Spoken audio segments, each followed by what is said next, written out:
But also, speaking to its specialness, the film was recently endorsed by the Satanic Temple, which is not something that you can say about all that many movies. I'm wondering if for you that was a seal of approval, if that was a validation that you were going after. It's nice to have fans. Great. So this movie concerns the devil and things beyond that, the puritanical culture that was growing in America in the 17th century before the Salem witch trials in 1692. And I believe you grew up with a fascination with folklore, particularly of the New England variety. But I'm wondering if there was something about witches in particular beyond all of the other things that accoutrement that can come from that sort of folklore that spoke to you and made you really want to tell a story about them. This is a funny venue. I feel like I'm like in a nightclub or something, so I'm just getting used to it. So basically, New England's past was always very much part of my consciousness. If you've been to a small town in rural New England, I'm sure you can see New England's past is everywhere, and certainly the woods behind my house seemed haunted by the past to me. But also, the earliest dreams that I can remember of my own are nightmares about witches, and I had sort of archetypal witch nightmares all into my adulthood. So when I decided that the only way to, seemingly in the climate, to make a film that could possibly get financed and made was to do a genre film. Not that I dislike genre films or anything, but I was like, I'm going to make an archetypal New England horror story with the archetypal New England spook, because this is something that's very personal to me. It's something that I can make without, compromising myself or my values. I set out to make, a nightmare from the past.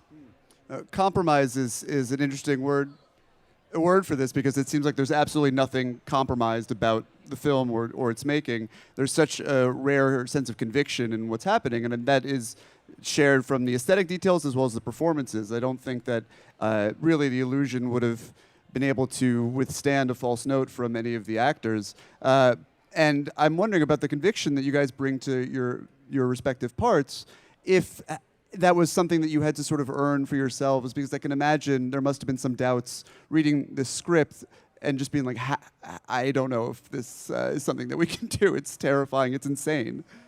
I mean, it was definitely a very scary film. The script really jumped out. It's one of the most exciting scripts I've ever read. As far as conviction, the person that we don't have with us here tonight is Kate Dickie, Liza Aaron from Game of Thrones. She plays the mother in the family. And her method of working, the way she approaches every role, is incredibly intense and driven. And I think me and Anya and the rest of the cast kind of felt compelled to take on Kate's working method to do Robert's script justice. So yeah, I think we went more intense perhaps than I normally do at work to match Kate, really. Completely. And also it's like, if you have complete and utter empathy for your character, it's really difficult to not kind of get to that level of intensity, just because you feel like you're not telling the story right, and it feels like you're letting them down as well. And so the script is incredibly intense, but it didn't feel, like we went over the top ever in the sensation of kind of like really showing what these characters went through.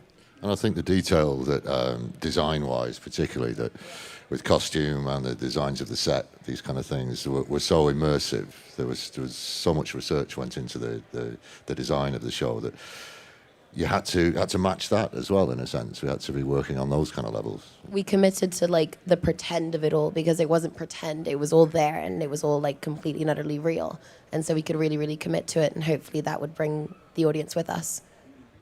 And, speaking of how the fidelity to the period details, there's also a contemporary flavor to the film, despite the Puritan lifted dialogue, which we can talk about later and whatnot. There's something, stories about witches have always been very effective and fertile ground for allegories in American literature and film. And, of course, the Red Scare is the obvious touchstone, but there are many more beyond that. But this doesn't seem to serve as an explicit allegory for any one particular thing, but it does also touch on ideas of feminine independence and puritanical. And I'm wondering if all of you really could just speak to what parallels you see between this story, in vague terms, I suppose, for the audience, and the world as we live in it now. Well, I found it immediately something that I could identify with when I read the scripts from my character's point of view, from William's point of view, the dilemmas of being a father and trying to do the best by your family, trying to keep them safe, trying to keep them well, trying to provide for them, felt very, very current and very modern, even though, 1620 or 1630, Puritan times, it felt the family and the responsibilities for William to his family felt very modern. I mean, look, I was trying to deal with archetypal subject matter.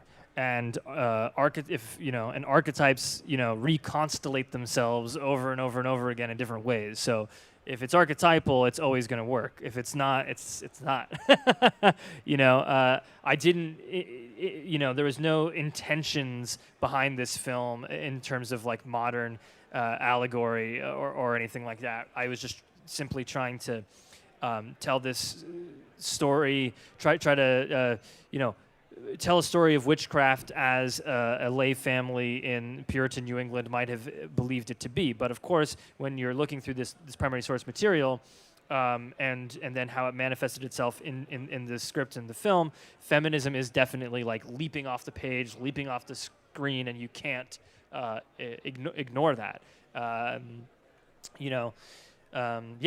We can talk more. I think that one of those things that I just mentioned that you may have gotten a glimpse of in the trailer, and if we watch a clip, you'll maybe, depending on the clips we have, be able to see for yourselves. But the dialogue is lifted, as the title card says at the end of the film, often directly from various articles that they had from the time, from the period in the film. And it makes for some sort of crackling dialogue between the actors. And I'm wondering if there's a bit you can remember, either of you, of the Puritan dialogue that was put into the script that you particularly enjoyed saying as an actor and sort of had out of your mouth. I've definitely got a favourite line from the movie, which was, "Did ye make some unholy bond with that goat?" You could have 10 careers and never get to say a line like that. It's great fun. So, yeah, I love that line. I can't pick a favorite line just because it was such an utter privilege to speak that way. It's so lyrical and poetic and beautiful, and it really it's got like this sort of almost like nursery rhyme quality to it. And when, first reading the script, you definitely see that kind of like going throughout. But in reality, it's like you're painting a picture with words, and that's like just how they spoke. And this is like a pretty common family, and so it was just an absolute pleasure, and I really, really enjoyed it. I can't pick one. The thing is, like, it's a very interesting time in the English language, particularly for New England. New England was the most literate part of the Western world, and it was illegal not to teach your children how to read because reading the Bible in English was so important. You had to have this personal relationship with God, and that came from knowing the Bible extremely well. And I'd find wills from a farmer who could read but couldn't write, so this is dictated. So assuming the dictation is correct, this is a common man who has a really interesting way of with words. It's kind of beautiful. The Geneva Bible is a very well-written book, frankly. So then, in constructing this language, I have a background in Shakespeare, so I'm familiar with this kind of stuff, but it was about studying the vocabulary, studying the grammar and the rules, and then going through these period sources and picking out sentences and phrases that I could use in any situation. And so earlier drafts were these monstrous collages of other people's words that I would slowly hone into something that was then, each of the characters would have their unique voices. But I did leave some things deliberately intact. Things that children say when they're possessed are things that children actually said when they were possessed. Oh, why don't we throw to that third clip just so we can give the audience a slightly better sense of what it is that we're talking about. Just riveting dialogue. Yeah. Sin. Oh wow. How could I ever have come up with that without primary source material? there's more where that came from. There is plenty more where that came from. It's just fun to terrify everyone at the Genius Bar, I think, who's just here to get their iPod fixed. Well, I mean, I don't want to downplay the effect to which this is an incredibly unnerving horror film, but I think it takes a very different philosophy and approach to horror filmmaking than we see, regrettably, a lot these days. You've said that your influences are more Ingmar Bergman and the Stanley Kubrick and The Shining than Wes Craven and that ilk. And I'm wondering if you can talk about just sort of philosophically, in this more stately approach that you've brought to this film, what informed that, if it was the period or just your sort of approach to filmmaking in general? I mean, it's just that's the kind of filmmaking I like. I mean, but as far as like horror, some people are saying like, hey, look, this is not a horror film. This is a psychological suspense thriller with supernatural elements or whatever. And like, that's cool, man. Like, but A Rose by Any Other Name can be scary. I mean, like, I just, if this isn't horror, I'm not saying that this is equivalent, but tone-wise, like, Lovecraft's not horror, Poe's not horror, I mean, for me, horror is about, actually confronting what is dark in human nature and really digging into it and not shining a quick flashlight on it and running away giggling. I think the reason why people don't say this is maybe not horror is because it's not this kind of like teenage masochistic frivolous experience where you can like jump and throw popcorn in your girlfriend's face. But I'm just not interested in that kind of stuff. People will still do that, I'm sure.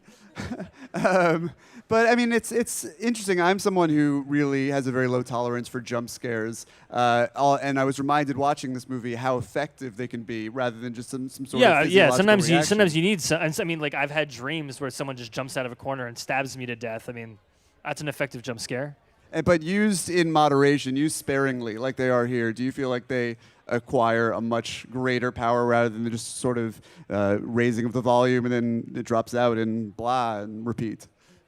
I mean, that's my technique for the jump scares in this film. But yeah, I mean, I don't know, man. Like, ask the audiences. But for me, like, if you're just oversaturating with stuff, like, it just doesn't work. Like, I think, with the supernatural stuff in this film, there are a couple exceptions to what I'm about to say, but basically anything supernatural that manifests itself physically, that you actually see on screen, minus like 2 shots or something, are things that you can justify scientifically. Like the way you see them, you could find some kind of justification for it scientifically, and therefore, I think for a contemporary audience, it's scarier. Like if you like The Exorcist when it came out was super scary because no one had ever seen any crazy crap like that. But today, the exorcisms get more and more CG weird, and the more and more we are aware of the artifice, and the more and more like they don't do anything for us. So I think restraint is key. It's key to keep the monster in the shadows. If you've got a monster under the bed, you turn the light on. I mean, it's not there anymore. You know what I'm saying? And aside from a few particular shots that you'll know, the ones that I'm referencing, was there a very limited amount of CG in the film? Was the philosophy just to avoid it whenever possible? Even in those shots, it's limited. I mean, nothing was CG as far as like nothing was created. Everything was practical, and there is composite work and CG to kind of like clean things up. I just again like. The working with the goat was the biggest nightmare of all time times 1,000 million plus 10. But I am so glad that we don't have a CG goat. Just quick goat anecdote while we're here. Please. Ralph? Yeah, Charlie, the goat, who Robert said earlier on today, had 2 modes, which were sleeping and attacking me. I'd had to lose a lot of weight for the movie, and so the goat was actually heavier than me, and obviously walking around on four feet. So I had to fight him virtually every other day. He put me in the ER 3 times during the shoot, detached a tendon from my rib at one point. So we had a really, really horrible relationship, me and Charlie, and hopefully that comes across in the film. Yeah. So when you hear Leonardo DiCaprio going on about how difficult The Revenant was to shoot, yeah, you're whatever. like, oh, shush. Whatever. You want to try fighting Charlie the goat, man? Yeah. Eat your bison liver, whatever. And there's also, I mean, I don't know, I think this is a directorial secret, but how you made these otherwise adorable animals in this film look as sinister as you do. There's a rabbit who appears on 2 different occasions that forever sort of changed my outlook on rabbits for the worse. So, It's a hare. my apologies. No, but this is so like in trying. I mean, sorry, I'm not trying to be a dick, but basically, look. But here's the thing. In creating this story and going through these texts, it's like the same tropes come up in the folk tales, in the fairy tales, and in the real accounts of witchcraft. The real world and the fairy tale world in the 17th century were the same thing for like everyone but like 10 members of the intelligentsia who are skeptics. And so I'd find like a court record of a Elizabethan witch being put on trial for giving a child a poison apple. Cool. So anyway, in constructing the story, it's like, what are the tropes that always appear? Those need to go in the story. The ones that always appear in every single one. What are the ones that speak most personally to me? Those need to go in there. And then what are these weird, exotic, half-forgotten things that I just don't know why they're sort of, and the hare, for example, is one of those things. The hare is a huge part of European mythology and European folklore, and it's very tied up with witches, but somehow it didn't really make it over here, I guess because we have like jackrabbits, we don't have like the European brown hare with those wily, crazy eyes and that like mangy, frantic look. So and sometimes people are just like, why was there a bunny in that movie? What the hell was that supposed to be? But when it does work for people, it's because that's this archetype that's just kind of like clanking around in the unconscious of Western culture, even here, and we don't even know why. Well, we're going to turn it over to the audience if you guys have any questions. Robert, all right, first thing, I think you have a background in production design, and obviously it really shows a lot, but when it comes to especially starting it out first, with how important, like how much time do you spend on the production design, and what do you think is best in sort of making it work with the story? Yeah, that's a good question. I mean, look, before I get into time, I didn't obsess over Puritan buttons just because I like buttons. I didn't obsess over like the saw marks and the floorboards because I like saw marks. Like, I mean, I do like buttons and saw marks. I do. It's sad, but it really finally is. It's in the purpose of telling the story. It's about like immersing you in the world. If you can't, be actually transported to the 17th century, then you can't actually be transported into the mindset of these English Puritan Calvinist settlers. And if you can't do that, then you can't believe in the witch, and the whole movie just doesn't work. So that's why this is important, And like, no one's gonna stand up and say like, those clapboards aren't the right clapboards. Those are cedar. They should have been oak. Fail, fail, fail. No one's gonna do that. But the more you let things slide like that, the more that the whole thing doesn't work. And also again, like accuracy for accuracy's sake also doesn't really matter. But this particular film, in the approach to it, the accuracy, the historical accuracy was important to me. Like, I think, but there are some places where we do break the rules, but we know when we're breaking them and why. Now, as far as, for example, the garret, you guys haven't seen the movie, so I'm not going to get into that. Anyway, basically, time. I mean, I had too much time on my hands because no one wanted to finance the film.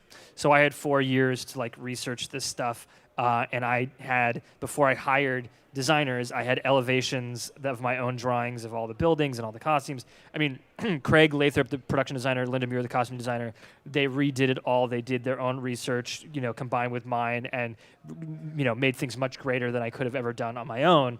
But certainly, I was able to be specific. So the 1630s isn't a period that has appeared on film very much. And I think in the past it's mostly actually been about this period with the witches. Is there anything about the lifestyle of that period, like the farming or socially, that you learned that was interesting? Yeah, I mean, a lot of the stuff that we found out during the research and shooting the movie was I found fascinating. The whole the differences between Europe and America and the things that they had to learn. These farmers, and they had to adapt the way they had to adapt to a new way of working, new way of growing the crops. all those kind of side of things were fascinating. Yeah. I mean, something like the goats. So in England, it wasn't cool to have goats. Like, you were a bit of a failure if you had goats. Like, it wasn't great. But when you came over to kind of New England, I guess, you know, they would eat everything. So they would clear a lot of things. So, like, you really wanted to have goats in New England. I thought that was cool. Yeah, I have so many things that you could just, we could be here for a week. What is it that you think we as people are ultimately afraid of? You've stumped us all. Look, for me, it's just. I mean, it's a blanket thing, but it's just the darkness in humanity is pretty disturbing, and that I mean, I think like what that foot does for you, like I don't know, but it's something unknown. It's something dark. It's something chthonic from the underworld, and we're all sort of like drawn into and repelled by death and destruction and primal forces. I think from the point of view of William, my character, I think that his fear of failure and of not being seen as the most devout and greatest Christian, I think that fear of how others perceive us and our pride, I think is a big fear for a lot of people. I think that resonated with me when I read the script. And I mean, in terms of like, I know you don't want to go into like what the foot does for you, but what the foot does for me is, let's rephrase that a little bit. Thank you. I think it's kind of that feeling like when you're in your house and you hear a noise and you stay completely still and you're like, is this real? Is this real? Is this real? Enter foot. It's real. You're in trouble. Would you say that part of what the film is getting at are the consequences of not confronting these fears in an organic way? Yeah. No, I mean, look, like the Puritans, with all their obsession over original sin, are turning their backs on all this stuff, and as Anya was saying earlier today, like anything animalistic, anything sort of primal is not to be discussed, it's not to be looked at, and the more you kind of like bottle this stuff up, the more it's gonna explode all over you, and hence the witch becomes like inescapable. First thing, since this is your first feature, one of the big things is sort of how do you really find your voice with your first feature in a sense? Because like there's so much discipline with the filmmaking in that, and like just I like eyeing it up, and like I took a lot from it. I did a short over the break, and but I'm trying to see what your method for kind of being disciplined with the filmmaking and what inspired you for this. And for you guys, Ralph and Anya, what's the best way you guys got in a character for this film? It's I don't want to say grueling like in a bad way, but it seems like it's a ton of work and could like really like do you guys in. I made several short films before this, and I watched films a lot, and like really super aggressively, and I read a lot, not like film theory though sometimes, and I take a lot of notes, and I break films down that I like a lot, and I break plays down that I like a lot, and I break novels down that I like a lot, and I just break shit down that I like a lot and try to figure out how what makes it tick, and also a big part of this is my collaboration with Jaron Blaschke, the DP, who's a real artist, and I don't like say that about people. And Jaron shot all my shorts that aren't crap, and I worked with him on a lot of other people's films with me as a designer. And when we love each other, we care about each other, and we respect each other as craftsmen. And so we tried to get each other on each other's jobs, and it wasn't just because we liked each other; it's because we respect the work. And so through that, we were able to like find a way of working together very closely. So. Again, because this took so long, I had a lot of time to really plan this thing out, and it was like rigorously blueprinted, and it was nearly cut in camera. I don't really believe in traditional coverage, so they had to deal with that.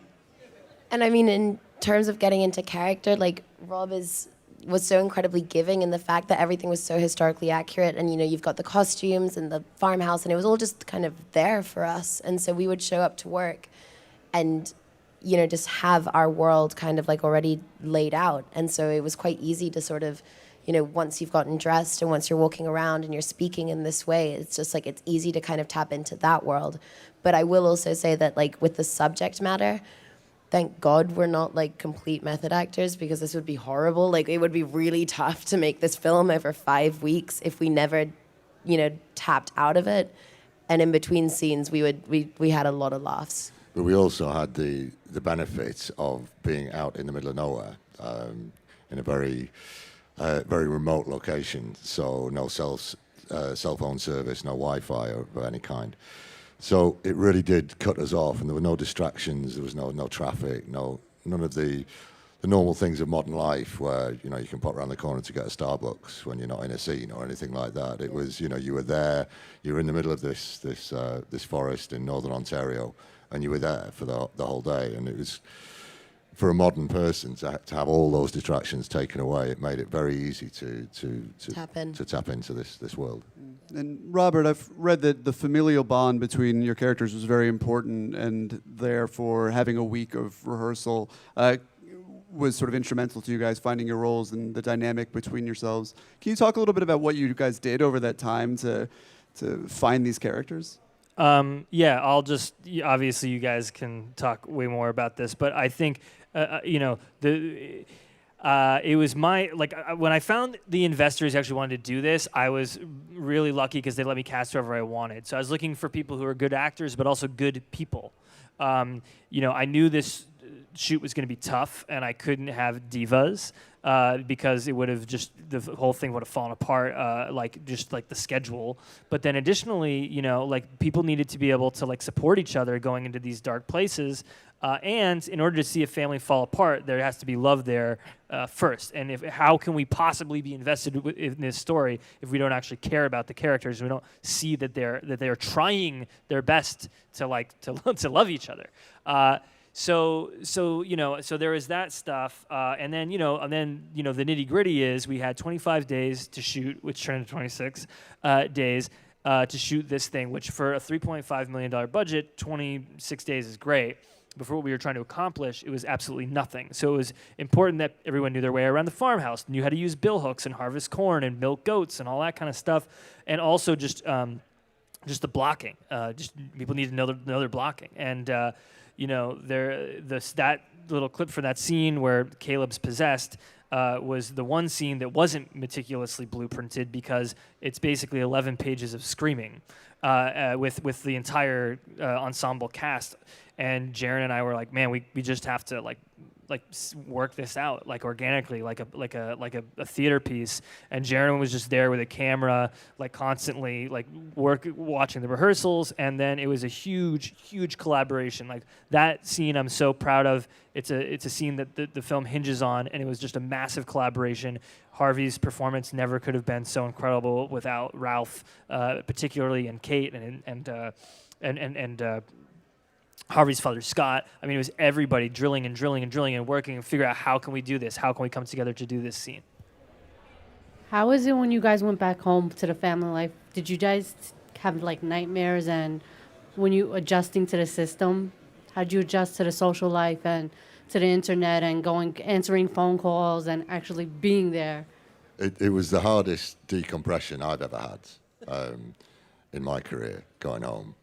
My kids are over there and will probably nodding and going, yeah, he was a lunatic. But yeah, I came back and I was quite affected by what we'd done. And I didn't want to cut my hair off as well. I had all the hair. I really was kind of holding on to everything. Kate and I were really upset when he cut his hair. We were like, no. Keep it. And for me, I guess it was more I was really surprised at how private I was about it. And I think we all kind of shared this, that we didn't really talk about it with other people. We'd talk about it with even with my parents would be like, what was filming the movie like? And I was like, I don't want to talk about it.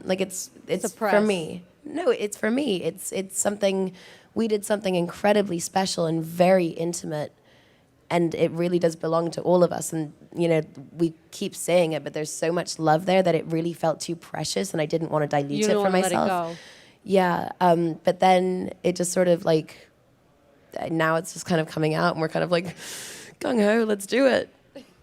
Well, thank you all for coming. Thank you for being here. The Witch is absolutely incredible. It's in theaters on Friday. You should all go see it. I hope if you're here that you will. Please give it up for Robert, Ralph, and Anya. Thank you. New England's past was always very much part of my consciousness. If you've been to a small town in rural New England, I'm sure you can see New England's past is everywhere, and certainly the woods behind my house seemed haunted by the past to me. But also the earliest dreams that I can remember of my own are nightmares about witches, and I had sort of archetypal witch nightmares all into my adulthood. So when I decided that the only way to seemingly in the climate to make a film that could possibly get financed and made was to do a genre film. Not that I dislike genre films or anything, but I was like, I'm going to make an archetypal New England horror story with the archetypal New England spook, because this is something that's very personal to me. It's something that I can make without, compromising myself or my values. So I set out to make, a nightmare from the past. Compromise is an interesting word for this because it seems like there's absolutely nothing method to do Robert's script justice. So I think we went more intense perhaps than I normally do at work to match Kate, really. Completely. And also it's like, if you have complete and utter empathy for your character, it's really difficult to not kind of get to that level of intensity just because you feel like you're not telling the story right. And it feels like you're letting them down as well. And so the script is incredibly intense, but it didn't feel, like we went over the top ever in the sensation of kind of like really showing what these characters went through. And I think the detail that, design-wise, particularly that with costume and the designs of the set, these kind of things were so immersive.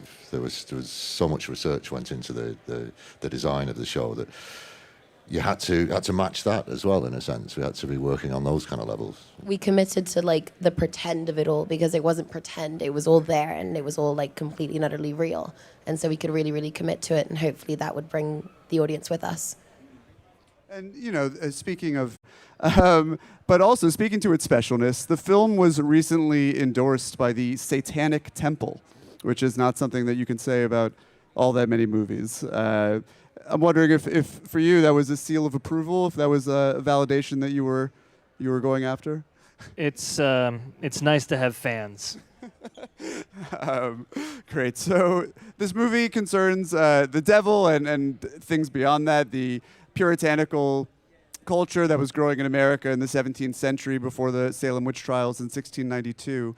And I believe you grew up with a fascination with folklore, particularly of the New England variety. But I'm wondering if there was something about witches in particular, beyond all of the other things that accoutrement that can come from that sort of folklore, that spoke to you and made you really want to tell a story about them.